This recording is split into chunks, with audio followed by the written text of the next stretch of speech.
Naririto, malapit na ang kaligtasang pag-asa upang ating matamasa.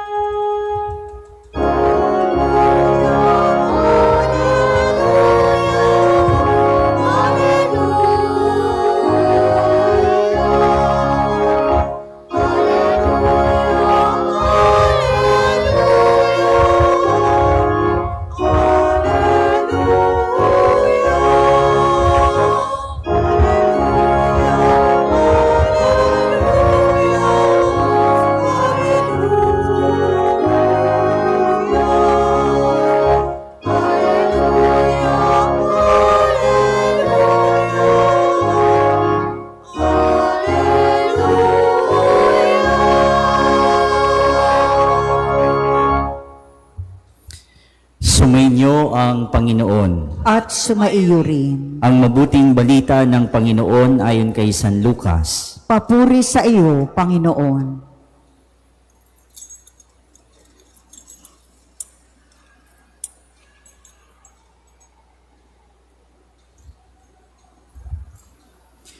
Noong panahong yon, pinag-uusapan ng ilan sa mga tao ang templo, ang kahangahangang mga bato na ginamit dito, at ang mga palamuti nito na inihandog ng mga tao. Kaya sinabi ni Jesus, darating ang panahong lahat ng nakikita ninyong iyan ay iguguho, walang batong ititira sa ibabaw ng kapwa bato. Tinanong nila si Jesus, Guro, kailan po ito mangyayari? At ano ang magiging palatandaan na ito'y magaganap na? Sumagot siya, mag-ingat kayo at nang hindi maligaw ni numan, sapagkat marami ang darating sa aking pangalan na magsasabi, ako ang Mesiyas at dumating na ang panahon. Huwag kayong sumunod sa kanila. Huwag kayong mabagabag. Kung makabalita kayo ng mga digmaan at mga himagsikan, dapat mangyari ang mga ito, ngunit hindi darating karakaraka ang wakas. At sinabi pa niya, makikipagdigma ang bansa laban sa kapwa bansa at ang kaharian ng sa kapwa kaharian. Magkakaroon ng malalakas na lindol, magkakagutom at makakasalot sa iba't ibang dako. May lilitaw na mga kakilakilabot na bagay at mga kagilagilalas na tanda buhat sa langit. Ngunit bago mangyari ang lahat ng ito, darakpin kayo't uusigin. Kayo'y dadalhin sa mga sinagoga upang litisin at ipabilanggo. At dahil sa akin ay ihaharap kayo sa mga hari at mga gobernador. Ito ang pagkakataon ninyo upang magpatotoo tungkol sa akin. Ipanatag ninyo ang inyong mga kalooban, huwag kayong mababalisa tungkol sa pagtatanggol sa inyong sarili, sapagkat bibigyan ko kayo ng katalinuhan at ng pananalitang hindi kayang tutulan o pabulaanan ng sino man sa inyong mga kaaway. Ipagkakanulo kayo ng inyong mga magulang, mga kapatid, mga kamag-anak at mga kaibigan, at ipapapatay ang ilan sa inyo. Kapuputan kayo ng lahat dahil sa akin, ngunit hindi mawawala ni isang hibla ng inyong buhok. Sa inyong pagtitiis ay tatamuhin ninyo ang buhay na walang hanggan. Mga kapatid, ang mabuting balita ng Panginoon. Pinupuri ka namin, Panginoong Heso Kristo. Magandang umaga po sa lahat. Magandang umaga po. Bago po ako magbigay ng aking pagninilay, ng aking homilya, marahil tinitingnan ko yung mga mata ninyo, nagtatanong kayo, sino ba ako? Kanina, tinitingnan ko parang yung iba disappointed. Sabi ko, ay sayang, akala pa naman namin si Father Douglas magmimisa. Yung iba parang dumayo pa. Sayang. Kala ko si Father Douglas. Hayaan niyo po. Magkasing gwapo naman kami, di ba? Ako po si Father Agot Abril. Kaklase po ako ni Father Douglas. Kaya po ako naandito dahil bukas ay magsisimula ang aming retreat. Galing po ako ng Bicol, pero hindi po ako galing sa Ako Bicol. Yan, hindi ako doon. Bicolano lang ako, pero hindi ako galing sa party list na Ako Bicol.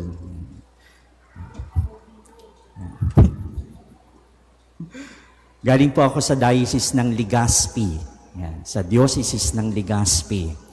At yan po, ang pangalan ko si Father Agot Abril. Yan.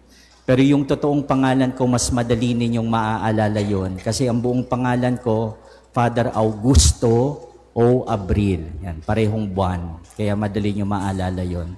Pili na lang kayo. Augusto o Abril. Yan. Yung O, wag nyo na tanungin kung ano yon. Ha? Para nag-iisip na naman kayo, siguro October. Ay, hindi na October. Malala na kung pati yung O, October pa. Mga kapatid, ngayon po ay nasa ika-33 linggo tayo sa karaniwang panahon. Kaya kung halimbawa, mapapansin ninyo ang ating mga pagbasa, simula sa unang pagbasa, sa aklat ni Propeta Malakias, sa sulat ni San Pablo, at lalong-lalo na sa Ebanghelyo, ang pinakatema po ng lahat ng ating mga pagdabasa ay tungkol sa pagtatapos, tungkol sa ending. Handa na ba kayo? Bakit ang ating tema ay tungkol sa mga pagtatapos? Because basically, this is the last Sunday in ordinary time, dahil sa susunod na linggo, ay ipagdiriwang natin ang dakilang kapistahan ni Kristong Hari. At pagkatapos nun, ay magsisimula na naman ang liturgical calendar sa pagdiriwang natin ng panahon ng Adviento. Kaya dahil ngayon ay nasa huling linggo tayo sa pangkaraniwang panahon, kaya ang ating mga pagbasa ay patungkol sa pagtatapos, or kung sa Ingles, ending. Ano ba marahil ang nararamdaman natin pag pinag-uusapan ay ang katapusan? Ano ba sino ba sa inyo? Sige, quick survey. Sino sa inyo dito ang natutuwa pag pinag-uusapan ay ending? Hindi po yung ending sa hindi yung ending na sugal Bawal yun. Sino sa inyo dito yung natutuwa pag halimbawa ang pinag-uusapan ay patungkol sa katapusan? Katapusan ng mundo, katapusan ng buhay, katapusan. Sino? Wala. So lahat tayo malungkot. Diba? Sino yung mga nalulungkot? Ayan. Parang may 4 lang akong kausap no? Sino yung mga natatakot? Ayan. Sino yung walang pakialam? Meron din. At least all of the above. Alam niyo po, ang ating mga pagbasa ngayon, pinapaalala sa atin at mas lalong pinapalalim, ano ba yung dapat nating maging mindset patungkol sa usaping katapusan? Hindi po dahil tayo'y tinatakot ni Kristo. Hindi dahil tayo'y tinatakot dahil sa katapusan, bagkus ang ating pagkaunawa patungkol sa katapusan ay depende sa ating pagkaunawa sa ating relasyon sa Diyos. Kung halimbawa, buong buhay mo, alam mong hindi mo kinilala ang Diyos, then you all have the reason to be fearful about the ending. Pero kung halimbawa buong buhay mo, kinilala mo ang Diyos, kinilala mo si Kristo, kinilala mo ang Diyos buong buhay, kaya ka nagpakabuti dahil kinikilala ko ang Diyos, na andun yung pag-asa, katulad ng pangako ni Kristo, hindi mo kailangang mabalisa kung naandon ang iyong pananampalataya, ang iyong tiwala sa Diyos. Depende sa kung ano ang iyong naging relasyon sa Diyos. Mga kapatid, isa-isahin natin ang naging tema ng ating mga pagbasa patungkol sa pagtatapos. Sa unang pagbasa sa aklat ni Propeta Malakiyas, maganda yung sabi sa unang pagbasa. Sabi sa unang pagbasa, tandaan ninyo, darating ang araw na lilipulin ko ang mga palalo at masasama. The first reading talks about the ending of injustice. The first reading, may I repeat that? The first reading talks about the ending of injustices. Noong September, hindi ko alam kung kilala nyo ba si Cara David? Ha? Kilala nyo si Cara David? Di ba nag-birthday si Cara David? Noong September, ano yung birthday wish ni Cara David? Sige, kayo yan ha. Kayo nagsabi nun. Ulitin ko, sabi ni Cara David, sana mamatay na ang lahat ng kurakot sa Pilipinas. Yan.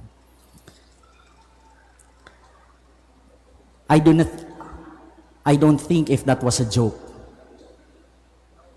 Pero kung joke man, may laman. But we do not wish something ill to someone. Hindi tayo nagdadasal sa Diyos tungkol sa kapahamakan ng ating kapwa. Kahit gaano kasama ng ating kapwa, kahit kailan, hindi pakikinggan ng Diyos ang dasal kung ang dasal ay patungkol sa kapahamakan ng ating kapwa. But the reason of that birthday wish, it was just a clamor against injustices. It was just a clamor against injustices, against corruption that is happening in our country today. Bakit kayo may mga puting ribbon dyan? What is exactly the meaning of those white ribbons? It's our expression that we are not comfortable with all the injustices happening around us today. Alam niyo po, galing ako sa Bicol, nung Sunday wala kaming misa. Bakit walang misa sa lahat ng simbahan sa Legazpi nung Sunday? Dahil yun yung araw na kasagsagan ng bagyong Uwan. The whole day, the whole day, nasa loob lang ako ng aking kwarto. Inaantay matapos at yun ang pinakamatagal na bagyo. 8 oras kang nag-aantay. 8 oras kang nag-aantay. Anong oras ba matatapos to si Uwan? Matagal. At alam natin, bago nung Uwan, merong Tino na naging dahilan bakit labis-labis ang pagbabaha sa bayan ng Cebu. All of this happened because of the many injustices around us today, and we do not deserve any kind of injustices that we felt or that we feel and experience today. Kung halimbawa, you don't see anything wrong about this, there may be something wrong about you. Kung halimbawa, panatag ang kalooban mo, kahit sa ganitong nangyayari, baka may problema tayo doon. Kaya nga, yung patungkol sa katapusan, in the first reading, when Prophet Malakay tells about that at the end, lahat ng masasama ay lilipulin, ibig sabihin pala, yung ending, yung katapusan na sinasabi ng Diyos, finally, magkakaroon ka ng tunay na karanasan ng kapayapaan. And that is what we want, right? Yan ang ating pinagdadasal. Yan ang ating ninanais, lalong-lalo na ano naman sa atin na medyo matatanda na. But hopefully, that is what we wish for this young generation. Why are we expressing our discomfort? Because of all these injustices, not for us, but for this younger generation, for your children. Di ba magandang isipin Sabi sa unang pagbasa, pagdating ng katapusan, wala na lahat ng masasama. Lilipuli ng Diyos lahat ng masasama. Di ba yun yung nais natin? Now, if that is the message about ending, then why should we be fearful? Bakit kailangan kumatakot sa patungkol sa usaping katapusan, na kung yung katapusan pala, ibig sabihin, magiging katapusan din lahat ng kasamaan sa ibabaw ng mundo. Mga kapatid, kung alam mong naging mabuting tao ka, naging mabuting ama ka sa iyong mga anak, naging mabuting asawa ka, naging mabuting nanay ka, naging mabuting kapwa ka sa iyong kapwa, kailangan mo ba matakot? Kaya ito yung isang bagay na magandang pagnilayan.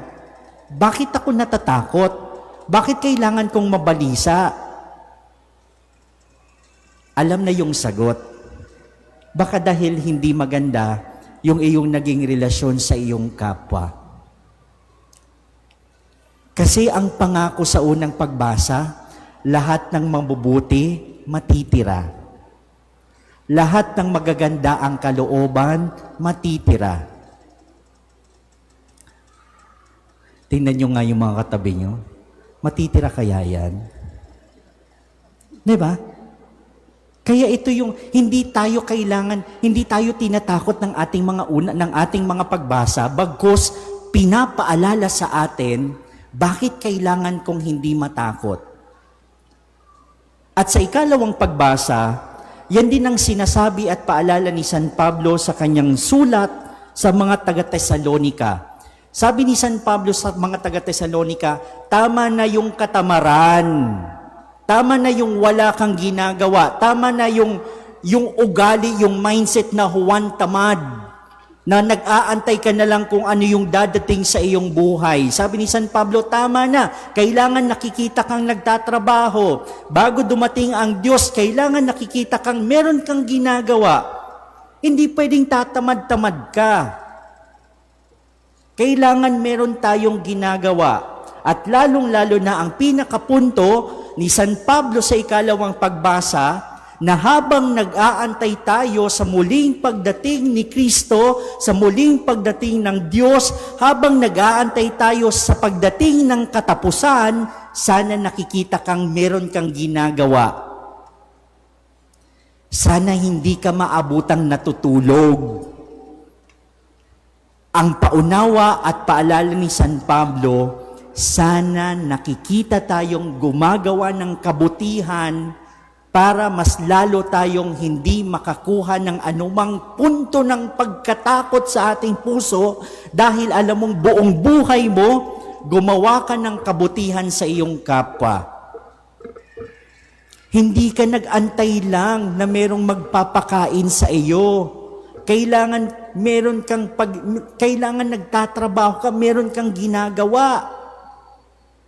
Ibig sabihin, sabi ni San Pablo, sa konteksto ng pagtatapos, sa pagtatapos, tapos rin ang buhay ng lahat ng mga tamad. Di ba ayaw natin ng mga tamad? Sino sa inyo dito ang gusto ng mga tamad? Di ba mga magulang, pagtatamad-tamad yung mga anak natin, napapagalitan natin? Halimbawa, yung mga anak, makita nyong tatamad-tamad yung tatay nyo, ikakatuwa nyo ba yun? Halimbawa, makita nyo yung nanay nyo, katamad-tamad, pagkagising, wala na ibang ginawa. Ikakatuwa nyo ba yun? Bakit maingay sa loob ng bahay pag merong tatamad-tamad? Kaya sabi ni San Pablo, sa konteksto ng pagtatapos, pagdating ng katapusan, tapos din lahat ng mga tamad. Kaya kailangan meron tayong ginagawa habang binibigyan ako ng biyaya ng buhay, habang araw-araw binibigyan tayo ng biyaya ng buhay, dapat ginugugol ko ang bawat oras sa paggawa ng tama at mabuti sa ating kapwa. Bawal ang tamad sa langit. Bawal ang tamad sa langit. Kailangan merong ginagawa. Pagdating sa Ebanghelyo, maganda yung pagpapaliwanag ni Kristo tungkol sa katapusan. And with all the things that Christ was mentioning in today's gospel, perhaps we would also ask, is the ending coming? Kasi ano yung mga palatandaan? They were asking Jesus Christ, Lord, Panginoon, ano ba yung mga palatandaan para malaman namin kung talagang paparating na yung katapusan? Anong una? Sabi ni Kristo, una, pakinggan ninyo to ha, sabihin nyo kung nangyayari ito. Sabi ni Kristo, merong mga taong magpapakilala na sila ang Mesiyas, na sila ang anak ng Diyos. Nangyayari ba? Hindi. Nangyayari. Diba? Merong nagpapakilala, anak din siya ng Diyos. Kilala niyo ba yun? O, wag na. Diba? And it's happening. Bakit? This is fruit of despair. Because people are so desperate to know if Christ is indeed coming, marami yung nanluloko o ako na yung inaantay ninyo. Ako na yung anak ng Diyos na sinasabi sa Ebanghelyo na dadating. Pero anong sabi ni Kristo? Huwag kayong magpapaloko. Yun yung nakakalungkot doon. Yung maraming naluloko. Very desperate about the coming of God. Very desperate about the coming of Jesus Christ. That when someone introduced himself as the Son of God, eto na yung inaantay, tara, sunod na tayo. Pero sabi ni Kristo, hindi, mangyayari yan. Second, sabi ni Kristo, magkakaroon ng malalakas na lindol, mga sakuna. Nangyayari na, di ba? You can just imagine, my dear brothers and sisters, if you are in Cebu. Yung pagkatapos mo ng lindol, hindi ka pa nakakaahon na andyan naman yung baha. And it was not fun at all. It was not funny at all. So siguro kung naandun ka, talagang iisipin mo, eto na ba talaga yung katapusan ng mundo? Sabi ni Kristo, magkakaroon ng mga away-away. Nangyayari ba? Hindi. Di ba nangyayari? Nag-aaway-away, ngayon nagtuturoan. Di ba? Naku, ayan na naman yung pagiging Bicolano ko. Nahiya na naman ako. Bidang-bidang Bicolano ngayon. Nakakaya. Pero merong away-away. Bakit nag-aaway-away? Kasi kailangan mapatunayan sino yung pinakamakapangyarihan. Hindi ba kayo na nalilito?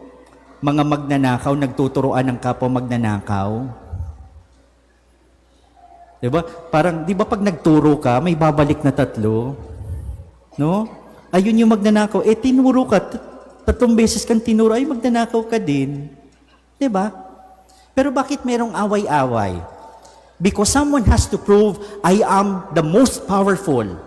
Someone has to prove, I am the one who deserves the seat of power.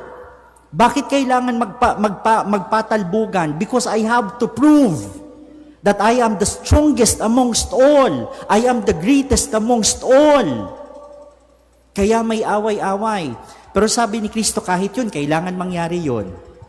Lahat kailangan mangyari. Bakit? Para mas lalo mong mapatunayan kung gaano kalalim ang iyong pananalig sa Diyos at kung gaano mong mas lalong nakikitaan ng kagandahan na ikaw ay may maayos at malalim na relasyon sa Diyos. When all of these things happen, this is to check ourselves. What is the kind of relationship I have with God? Para kahit mag-away-away kayo dyan, kahit magturuan kayo dyan, kahit magkaroon man ng lindol, ng ulan, ng pagbaha, hindi ako matatakot dahil alam ko na hindi ako pababayaan ng Diyos. Amen? Amen. Yun naman yung pangako ni Kristo. Lahat mangyayari, uusigin. Lahat ng mga may pananampalataya sa Diyos. But the very promise of Jesus Christ in the gospel, kahit anong hibla ng iyong buhok, ay hindi hahayaan ng Diyos na masira. Yun ay kung may pananampalataya ka at nauunawaan mo ang iyong pananampalataya at iyong relasyon sa Diyos. Mga kapatid, sa usaping pagtatapos, hindi kailangan matapos ang lahat. Sa usaping pagtatapos, pinapagnilay lang tayo, ano ba ang naging simula? Because we cannot talk about endings when we cannot talk about beginnings. Ano ba yung naging simula ng buhay ko? Kasi kung malinaw na ang naging simula ng buhay ko ay magpalalim ng aking relasyon sa Diyos sa pamamagitan ng pagsasaayos ng aking relasyon sa aking kapwa, then I don't have to be afraid of any endings. If my beginnings are right, my endings will also be right. If I began my life rightly, I will also end my life rightly. Kung sinimulan ko ang buhay ko ng maayos, alam kong magiging maayos rin ang ating katapusan. Amen.